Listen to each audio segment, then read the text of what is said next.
கால்பட்ட இடம் எல்லாம் மலராக, கைப்பட்ட பொருள் எல்லாம் பொன்னாகணும்.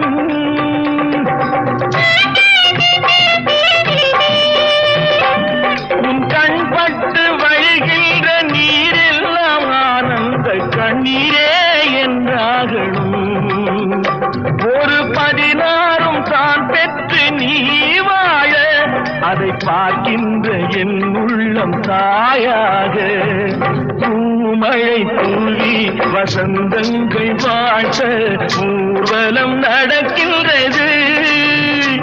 எழில் பொங்கிடும் அன்பு தங்கையின் நெற்றியில் குங்குமம் சிரிக்கின்றது.